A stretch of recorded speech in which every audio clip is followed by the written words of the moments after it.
ಏನ್ ಹೇಳ್ತಾ ಇದ್ದೀರಾ? ನಿಜಾನೇ ಹೇಳ್ತಾ ಇದ್ದೀನಿ. ದಿಶಾ ನಿನ್ನನ್ನು ಓವರ್ಟೇಕ್ ಮಾಡ್ತಾಳೆ ಅಂತ ನೀನು ಅವಳ ಮೇಲೆ ಉರ್ಕೊಂಡಿದೀಯ ಅಂತ ನನಗೆ ಚೆನ್ನಾಗಿ ಗೊತ್ತು. ನ್ಯಾಯವಾಗಿ ಹೇಳಬೇಕು ಅಂದರೆ ಈ ಮನೆಗೆ ಮೊದಲನೇ ಸೊಸೆ ನಾನು ಬಂದ ಮೇಲೆ ನೀನು ಈ ಮನೆಗೆ ಸೊಸೆಯಾಗಿ ಬಂದಿದ್ದು. ಆದರೂ ನೀನು ನನ್ನನ್ನು ಸೈಡ್ ಲೈನ್ ಮಾಡಿದೆ ಅಲ್ವಾ?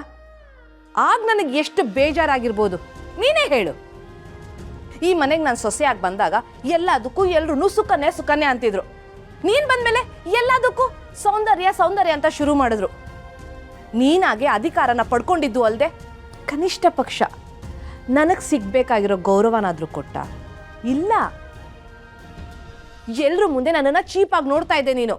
ಅದೇ ಕಾರಣಕ್ಕೆ ಎಲ್ಲರೂ ನನ್ನ ಮೇಲೆ ಗೌರವ ಕಳ್ಕೊಂಡ್ರು. ಆ ನೋವನ್ನ ಈಗ ನೀನು ಅನುಭವಿಸ್ತಾ ಇದೀಯ. ಸೌಂದರ್ಯ ಕಾಲ ಯಾವತ್ತೂ ಒಂದೇ ರೀತಿ ಇರಲ್ಲ ಅನ್ನೋದಕ್ಕೆ ಇದೇ ಬೆಸ್ಟ್ ಎಕ್ಸಾಂಪಲ್. ಚಿಕ್ಕತ್ತೆ, ಏನಾಗಿದೆ ನಿಮಗೆ? ಏನೇನೋ ಮಾತಾಡಬೇಡಿ. ನಾನೇನೋ ನಂದೇ ಟೆನ್ಷನಲ್ಲಿದ್ದರೆ ನಿಮ್ದೇ ಹೊಸ ರೋಗ ಆಯ್ತಲ್ಲ. ಬಾಯಿ ಮುಚ್ಕೊಂಡು ಸುಮ್ಮನೆ ಇದ್ರೆ ಸರಿ, ಇಲ್ದೆ ಹೋದ್ರೆ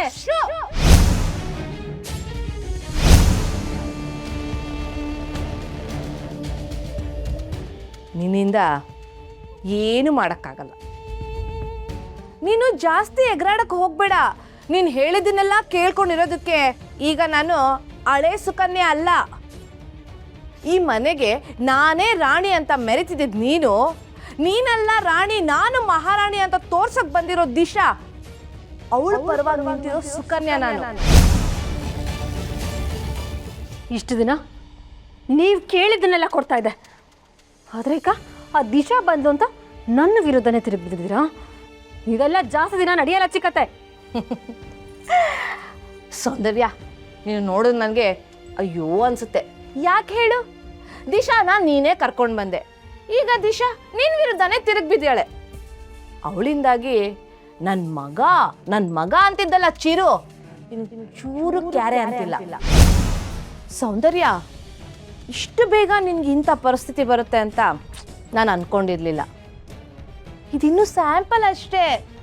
ಹೋಗ್ತಾ ಹೋಗ್ತಾ ಈ ಮನೆ ಅಧಿಕಾರ ದಿಶಾ ಕೈಗೆ ಸೇರುತ್ತಲ್ಲ, ಆಗ ನೀನು ಅಯ್ಯೋ ನನ್ನಿಂದ ಏನೋ ಮಾಡೋಕ್ಕಾಗ್ತಿಲ್ವಲ್ಲ ಅಂತ ಬಾಯ್ ಬಡ್ಕೊಂಡು ಕುತ್ಕೋಬೇಕಾಗತ್ತೆ. ಅತ್ತೆಗೊಂದು ಕಾಲ, ಸೊಸೆಗೊಂದು ಕಾಲ. ಈಗ ಇದು ಸೌಂದರ್ಯ ಜಮಾನ ಅಲ್ಲ, ಓನ್ಲಿ ದಿಶಾ ಜಮಾನ. ಬರ್ಲಾ?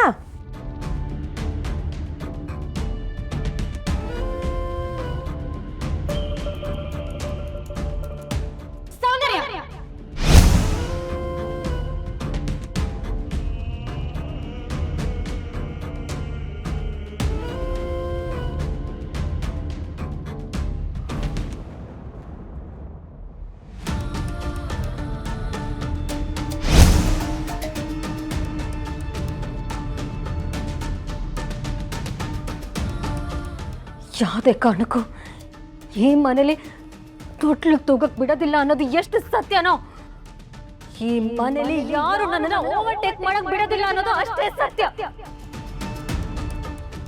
ದಿಶಾ ಯಾವುದೇ ಕಾರಣಕ್ಕೂ ನನ್ನ ಸ್ಥಾನನ ನನ್ನಿಂದ ಕಿತ್ಕೊಳ್ಳೋದಕ್ಕೆ ನಾನು ಬಿಡಲ್ಲ.